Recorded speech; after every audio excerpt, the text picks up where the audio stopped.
ബാറൂക്കിൻ്റെ പുസ്തകത്തിൽ നിന്നുള്ള വായന 4-ാം അധ്യായം. ദൈവകൽപ്പനകളുടെ പുസ്തകവും ശാശ്വതമായ നിയമവും അവളാണ്. അവളോട് ചേർന്ന് നിൽക്കുന്നവൻ ജീവിക്കും, അവളെ ഉപേക്ഷിക്കുന്നവൻ മരിക്കും.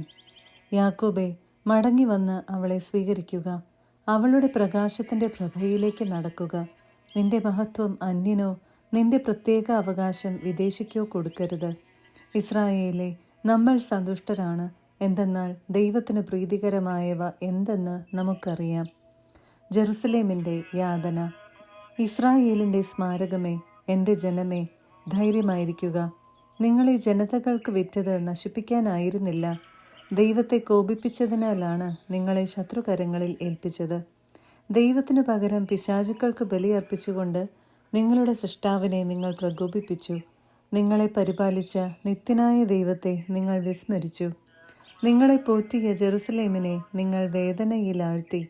ദൈവത്തിൽ നിന്ന് നിങ്ങളുടെ മേൽ നിപതിച്ച ക്രോധം കണ്ട് അവൾ പറഞ്ഞു, സിയോന്റെ അയൽവാസികളെ ശ്രവിക്കുവിൻ, ദൈവം എനിക്ക് വലിയ സങ്കടം വരുത്തിയിരിക്കുന്നു. നിത്യനായവൻ എൻ്റെ പുത്രന്മാരുടെയും പുത്രിമാരുടെയും മേൽ വരുത്തിയ അടിമത്തം ഞാൻ കണ്ടു. സന്തോഷത്തോടെ ഞാൻ അവരെ വളർത്തി, എന്നാൽ ദുഃഖത്തോടും വിലാപത്തോടും കൂടെ ഞാൻ അവരെ പറഞ്ഞയച്ചു. അനേകം മക്കൾ നഷ്ടപ്പെട്ട വിധവയായ എന്നെക്കുറിച്ച് ആരും സന്തോഷിക്കാതിരിക്കട്ടെ. എൻ്റെ മക്കളുടെ പാപങ്ങൾ നിമിത്തം ഞാൻ ഏകാകിനിയായി തീർന്നു. അവർ ദൈവത്തിൻ്റെ നിയമത്തിൽ നിന്ന് വ്യതിചലിച്ചു, അവിടുത്തെ നിയമങ്ങളെ അവർ ആദരിച്ചില്ല.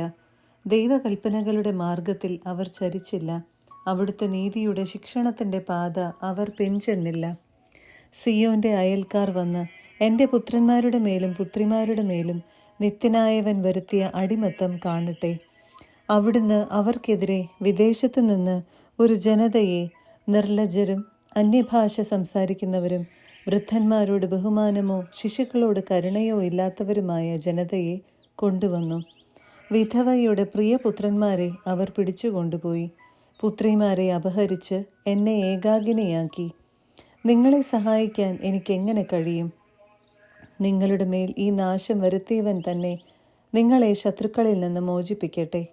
എൻ്റെ മക്കളെ, പോകുവിൻ, ഞാൻ ഏകാന്തതയിൽ ഉപേക്ഷിക്കപ്പെട്ടിരിക്കുന്നു.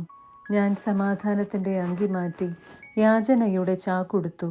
ജീവിതകാലം മുഴുവൻ ഞാൻ നിത്യനായവനോട് നിലവിളിക്കും. ജെറുസലേമിനു പ്രതീക്ഷ.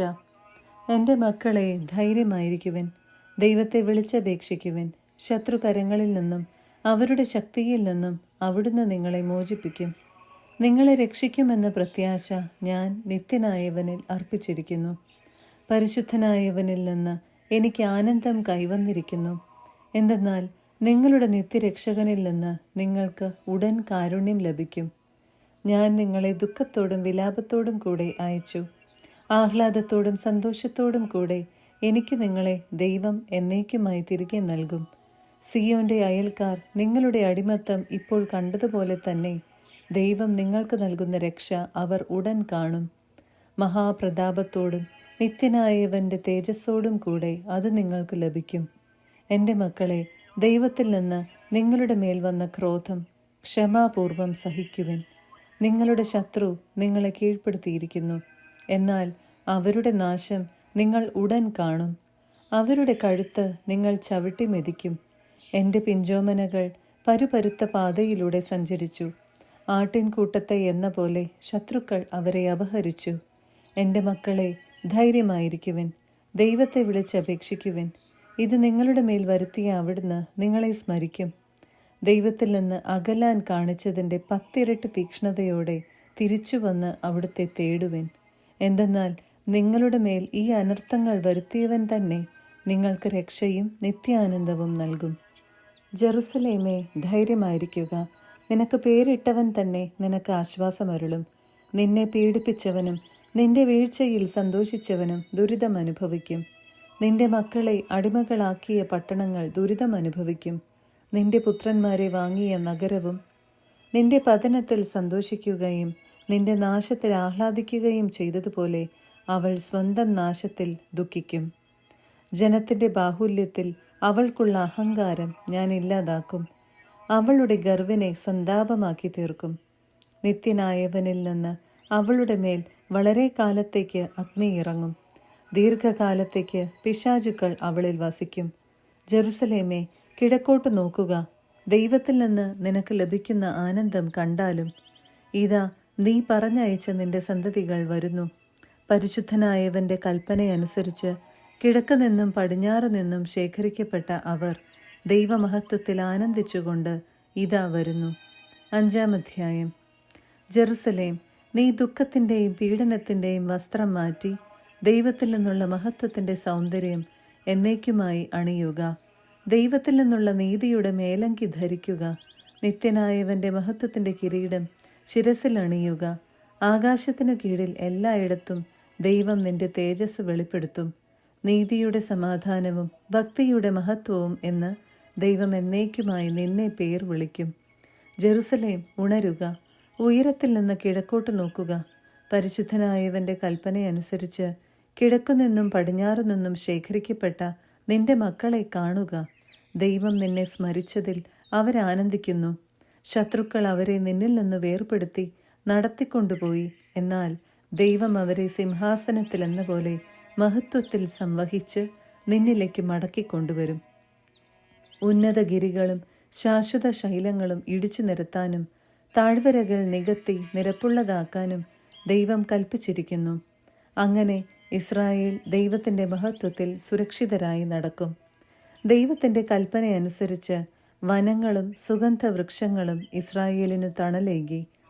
തന്നിൽ നിന്ന് വരുന്ന നീതിയും കാരുണ്യവും കൊണ്ട് ദൈവം സന്തോഷപൂർവ്വം ഇസ്രായേലിനെ തൻ്റെ മഹത്വത്തിൻ്റെ പ്രകാശത്തിൽ നയിക്കും.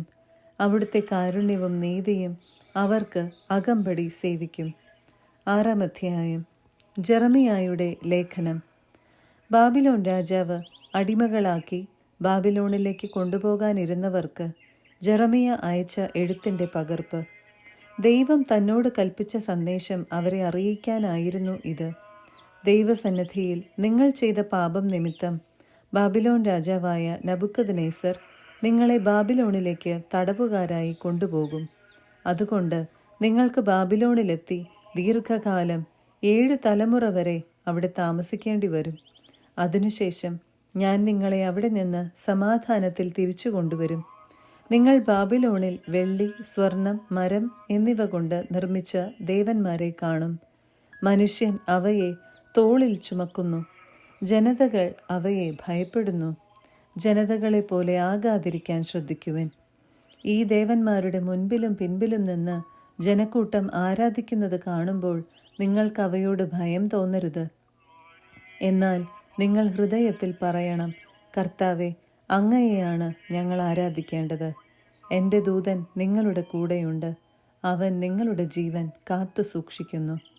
ശില്പികൾ മിനുക്കിയെടുത്തതാണ് അവയുടെ നാവുകൾ. സ്വർണവും വെള്ളിയും പൊതിഞ്ഞതാണ് ഈ വിഗ്രഹങ്ങൾ. സംസാരിക്കാൻ കഴിവില്ലാത്ത വ്യാജദേവന്മാരാണ് അവ. ആഡംബര ഭ്രമമുള്ള യുവതികളെ എന്ന പോലെ അവയെ അവർ സുവർണ കിരീടമണിയിക്കുന്നു. പുരോഹിതന്മാർ ചിലപ്പോഴൊക്കെ ഈ ദേവന്മാരിൽ നിന്ന് സ്വർണവും വെള്ളിയും രഹസ്യമായി എടുത്ത് സ്വന്തം കാര്യങ്ങൾക്ക് ഉപയോഗിക്കുന്നു. അതിൽ നിന്ന് ഉള്ളറയിലെ വേശ്യകൾക്ക് പോലും കൊടുക്കുന്നു.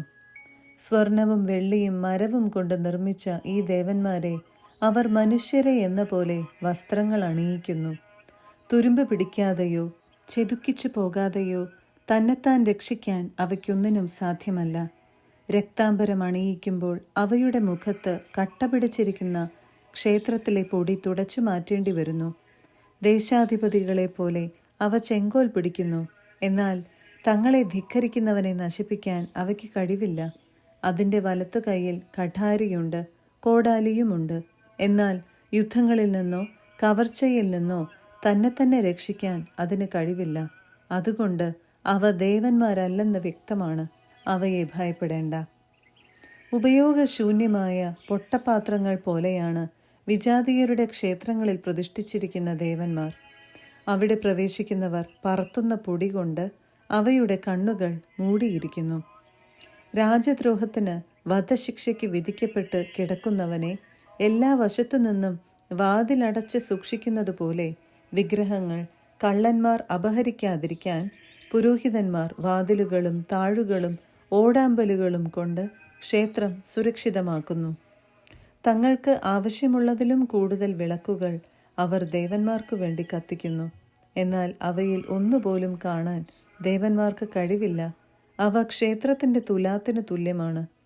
ഭൂമിയിലെ കീടങ്ങൾ അവയെയും അവയുടെ വസ്ത്രങ്ങളെയും തിന്ന് നശിപ്പിക്കുമ്പോൾ അവയുടെ ഹൃദയം ഉരുകിയതാണ് അത് എന്ന് മനുഷ്യർ പറയുന്നു. ക്ഷേത്രത്തിലെ പുക കൊണ്ട് തങ്ങളുടെ മുഖം ഇരുണ്ടുപോയത് അവ അറിയുന്നില്ല. വവ്വാലുകളും മീവൽ പക്ഷികളും പറവകളും വന്ന് അവയുടെ ശരീരത്തിലും ശിരസിലും ഇരിക്കുന്നു. അതുപോലെ തന്നെ പൂച്ചകളും. ഇതിൽ നിന്ന് അവ ദേവന്മാരല്ലെന്ന് നിങ്ങൾക്ക് മനസ്സിലാക്കാം. അവയെ ഭയപ്പെടേണ്ട. അലങ്കാരത്തിനായി അവ ധരിക്കുന്ന സ്വർണത്തിൽ പറ്റിയ അഴുക്ക് തുടച്ചില്ലെങ്കിൽ അവ തിളങ്ങുകയില്ല. വാർത്തെടുക്കുമ്പോൾ പോലും അവയ്ക്ക് ഒരു വികാരവുമില്ലായിരുന്നു. അവയെ എന്തു വിലയ്ക്കും വാങ്ങാം, പക്ഷെ അവയ്ക്ക് ജീവനില്ല. കാലുകളില്ലാത്തതിനാൽ അവ മനുഷ്യന്റെ തോളുകളിൽ വഹിക്കപ്പെടുന്നു. അങ്ങനെ മനുഷ്യവർഗത്തിന് അവയുടെ നിസ്സാരത വ്യക്തമാകുന്നു. അവയെ ആരാധിക്കുന്നവർ ലജ്ജിതരാകുന്നു. എന്തെന്നാൽ അവരാണ് അവയെ ഉറപ്പിച്ചു നിർത്തുന്നത്. അല്ലെങ്കിൽ അവ വീണുപോകും. നിലത്തു നാട്ടി നിർത്തിയാൽ അവയ്ക്ക് തന്നെത്താൻ ചലിക്കാൻ കഴിവില്ല. മറിച്ചിട്ടാൽ അവയ്ക്ക് നേരെ നിൽക്കാനാവില്ല. മരിച്ചവരുടെ മുൻപിൽ എന്ന പോലെയാണ് അവയുടെ മുൻപിൽ കാഴ്ചകൾ അർപ്പിക്കുന്നത്. ഈ ദേവന്മാർക്ക് കാഴ്ചവെക്കുന്ന ബലിവസ്തുക്കൾ പുരോഹിതന്മാർ വിറ്റ് ആ പണം ഉപയോഗിക്കുന്നു. അതുപോലെ അവരുടെ ഭാര്യമാരും കുറേയെടുത്ത് ഉപ്പിട്ട് സൂക്ഷിക്കുന്നു. ദരിദ്രർക്കോ നിസ്സഹായർക്കോ ഒന്നും കൊടുക്കുന്നില്ല.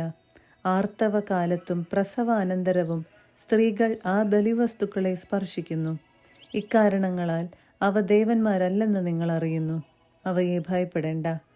അവയെ എന്തിന് ദേവന്മാരെന്ന് വിളിക്കണം? സ്വർണവും വെള്ളിയും മരവും കൊണ്ടുള്ള അവയ്ക്ക് സ്ത്രീകൾ ഭക്ഷണം വിളമ്പുന്നു.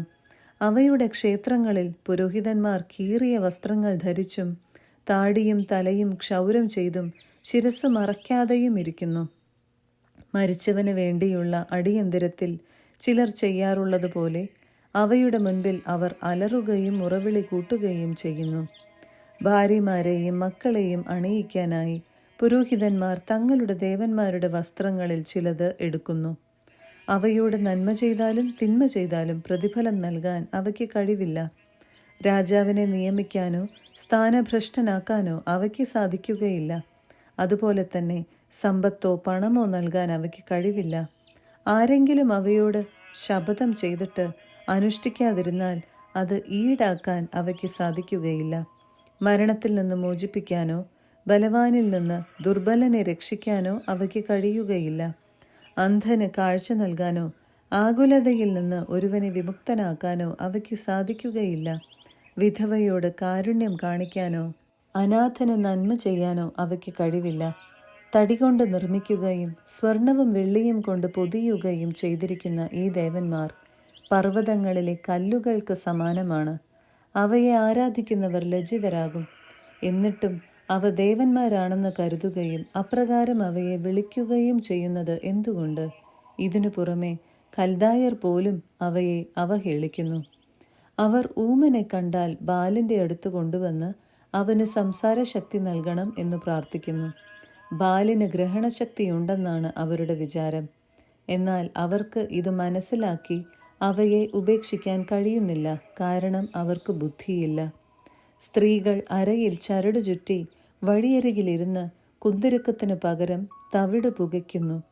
യാത്രക്കാരിൽ ആരെങ്കിലും അവളെ ആകർഷിക്കുകയും അവൾ അവനോടുകൂടെ ശയിക്കുകയും ചെയ്താൽ അവൾ തൻ്റെ അയൽക്കാരിയെ അധിക്ഷേപിക്കുന്നു. എന്തെന്നാൽ അവൾ തന്നെപ്പോലെ ആകർഷകത്വമുള്ളവളല്ല. അവളുടെ ചരട് പൊട്ടിച്ചതുമില്ല. അവയ്ക്ക് വേണ്ടി എന്തു ചെയ്താലും അത് വ്യർത്ഥമാണ്. എന്നിട്ടും അവ ദേവന്മാരാണെന്ന് ചിലർ കരുതുകയും അപ്രകാരം അവയെ വിളിക്കുകയും ചെയ്യുന്നത് എന്തുകൊണ്ട്? മരപ്പണിക്കാരും സ്വർണ്ണപ്പണിക്കാരുമാണ് അവ ഉണ്ടാക്കിയത്.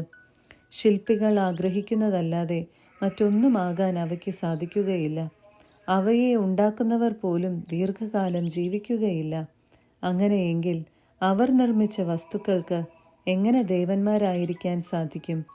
വരും തലമുറയ്ക്ക് നുണകളും നിന്ദയും മാത്രമാണ് അവർ അവശേഷിപ്പിച്ചിരിക്കുന്നത്. യുദ്ധവും നാശവും വരുമ്പോൾ തങ്ങൾക്കും തങ്ങളുടെ ദേവന്മാർക്കും എവിടെ ഒളിക്കാൻ കഴിയുമെന്ന് പുരോഹിതന്മാർ കൂടി ആലോചിക്കുന്നു. യുദ്ധത്തിൽ നിന്നോ നാശത്തിൽ നിന്നോ തങ്ങളെ തന്നെ രക്ഷിക്കാൻ സാധിക്കാത്തതുകൊണ്ട് അവ ദേവന്മാരല്ലെന്ന് അവരെങ്ങനെ വിശ്വസിക്കാതിരിക്കും? അവ തടികൊണ്ട് നിർമ്മിച്ചവയും സ്വർണവും വെള്ളിയും കൊണ്ട് പൊതിഞ്ഞവയുമായതുകൊണ്ട് കപട വസ്തുക്കളാണെന്ന് ഭാവിയിൽ അറിയപ്പെടും.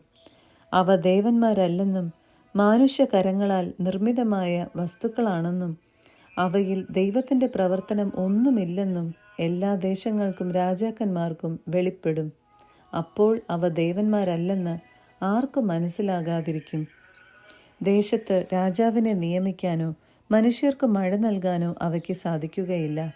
അവയ്ക്ക് സ്വന്തം കാര്യം സ്ഥാപിക്കാനോ നിരപരാധനെ മോചിപ്പിക്കാനോ സാധ്യമല്ല. എന്തെന്നാൽ അവ അശക്തമാണ്. അവ ആകാശത്തിനും ഭൂമിക്കും മധ്യേയുള്ള കാക്കകളെ പോലെയാണ്. മരം കൊണ്ട് നിർമ്മിതവും സ്വർണവും വെള്ളിയും കൊണ്ട് പൊതിഞ്ഞതുമായ ദേവന്മാരുടെ ക്ഷേത്രത്തിന് തീപിടിക്കുമ്പോൾ അവയുടെ പുരോഹിതന്മാർ ഓടി രക്ഷപ്പെടും. അപ്പോൾ ദേവന്മാർ തുലാം കത്തുന്നത് പോലെ കത്തിപ്പിളരും. മാത്രമല്ല, അവയ്ക്ക് രാജാവിനെയോ ശത്രുക്കളെയോ എതിർത്ത് നിൽക്കാൻ സാധിക്കുകയില്ല. പിന്നെ എന്തുകൊണ്ടാണ് അവയെ ദേവന്മാരായി കരുതുകയും അംഗീകരിക്കുകയും ചെയ്യുന്നത്? തടി കൊണ്ട് നിർമ്മിച്ചതും സ്വർണവും വെള്ളിയും കൊണ്ട് പൊതിഞ്ഞതുമായ ദേവന്മാർക്ക് കള്ളന്മാരിൽ നിന്നോ കവർച്ചക്കാരിൽ നിന്നോ തങ്ങളെ തന്നെ രക്ഷിക്കാൻ സാധിക്കുകയില്ല. ശക്തന്മാർ അവയുടെ സ്വർണവും വെള്ളിയും അവ ധരിച്ചിരിക്കുന്ന വസ്ത്രങ്ങളും കൊള്ളവസ്തുക്കളാക്കി എടുത്തുകൊണ്ടു പോകുമ്പോൾ അവയ്ക്ക് തങ്ങളെ തന്നെ രക്ഷിക്കാൻ കഴിയുകയില്ല. അതുകൊണ്ട് ഈ വ്യാജദേവന്മാരായിരിക്കുന്നതിൽ ഭേദം ധൈര്യം കാണിക്കുന്ന ഒരു രാജാവോ യജമാനന്റെ ആവശ്യങ്ങൾ സാധിക്കുന്ന വീട്ടുപകരണമോ ആയിരിക്കുകയാണ്. വീട്ടിലുള്ളത് സംരക്ഷിക്കുന്ന ഒരു വാതിലോ കൊട്ടാരത്തിലെ മരത്തൂണോ ആയിരിക്കുന്നതാണ് ഈ വ്യാജദേവന്മാരായിരിക്കുന്നതിനേക്കാൾ ഭേദം. പ്രകാശിക്കുകയും ശുശ്രൂഷയ്ക്കായി അയക്കപ്പെടുകയും ചെയ്യുന്ന സൂര്യനും ചന്ദ്രനും നക്ഷത്രങ്ങളും അനുസരണമുള്ളവയാണ്. അതുപോലെ തന്നെയാണ് മിന്നൽ പിണരും. അത് മിന്നുമ്പോൾ എല്ലായിടത്തും കാണപ്പെടുന്നു. അങ്ങനെ തന്നെ കാറ്റും എല്ലാ ദേശങ്ങളിലും വീശുന്നു. ദൈവം മേഘങ്ങളോട് ലോകം മുഴുവൻ പോകാൻ കൽപ്പിക്കുമ്പോൾ അവ അവിടുത്തെ ആജ്ഞകൾ അനുസരിക്കുന്നു. പർവ്വതങ്ങളും വൃക്ഷങ്ങളും ദഹിപ്പിക്കുന്നതിനായി ആകാശത്തിൽ നിന്ന് അഗ്നി അയക്കുമ്പോൾ അത് ആജ്ഞ അനുസരിക്കുന്നു. എന്നാൽ ഈ വിഗ്രഹങ്ങളെ രൂപത്തിലോ ശക്തിയിലോ അവയോട് തുലനം ചെയ്യാനാവുകയില്ല. അതിനാൽ ആരും അവയെ ദേവന്മാരാണെന്ന് കരുതുകയോ അപ്രകാരം വിളിക്കുകയോ ചെയ്യരുത്. എന്തെന്നാൽ അവയ്ക്ക് വിധി പ്രസ്താവിക്കാനോ മനുഷ്യർക്ക് നന്മ ചെയ്യാനോ കഴിവില്ല. അതുകൊണ്ട് അവ ദേവന്മാരല്ലെന്നറിയുവിൻ. അവയെ ഭയപ്പെടേണ്ട. അവയ്ക്ക് രാജാക്കന്മാരെ ശപിക്കാനോ അനുഗ്രഹിക്കാനോ ശക്തിയില്ല. ആകാശത്തിലും ജനതകളുടെ ഇടയിലും അടയാളങ്ങൾ കാണിക്കാനോ സൂര്യനെ പോലെ ശോഭിക്കാനോ ചന്ദ്രനെ പോലെ പ്രകാശം നൽകാനോ അവയ്ക്ക് കഴിവില്ല. അവയേക്കാൾ എത്ര ഭേദമാണ് വന്യമൃഗങ്ങൾ! എന്തെന്നാൽ അവയ്ക്ക് ഓടി ഒളിക്കാനും രക്ഷപ്പെടാനും അറിയാം. അതുകൊണ്ട് അവ ദേവന്മാരാണെന്നതിന് ഒരു തെളിവുമില്ല. അവയെ ഭയപ്പെടേണ്ട. വെള്ളരിത്തോട്ടത്തിൽ സ്ഥാപിക്കുന്ന നോക്കുകുത്തി ഒന്നും സംരക്ഷിക്കാത്തതുപോലെ തന്നെയാണ് മരം കൊണ്ട് നിർമ്മിച്ചതും സ്വർണവും വെള്ളിയും പൊതിഞ്ഞതുമായ അവരുടെ ദേവന്മാർ. അതുപോലെ തന്നെ തടി കൊണ്ട് നിർമ്മിച്ചതും സ്വർണവും വെള്ളിയും കൊണ്ട് പൊതിഞ്ഞതുമായ അവരുടെ ദേവന്മാർ ഏതു പക്ഷിയും വന്നിരിക്കുന്ന ഉദ്യാനത്തിലെ മുൾച്ചെടി പോലെയും അന്ധകാരത്തിൽ എറിയപ്പെട്ട മൃതശരീരം പോലെയുമാണ്. അവ ധരിച്ചിരിക്കുന്ന ദ്രവിച്ച ധൂമ്രവസ്ത്രവും ചണവസ്ത്രവും കൊണ്ട് തന്നെ അവ ദേവന്മാരല്ലെന്ന് നിങ്ങൾക്ക് മനസ്സിലാക്കാം. അവസാനം അവയെല്ലാം നിശേഷം നശിക്കുകയും ദേശത്തിന് അപമാനമായി തീരുകയും ചെയ്യും. അതിനാൽ വിഗ്രഹങ്ങളില്ലാത്ത നീതിമാനാണ് ഉത്തമൻ. അവൻ ആക്ഷേപങ്ങൾക്ക് അതീതനായിരിക്കും.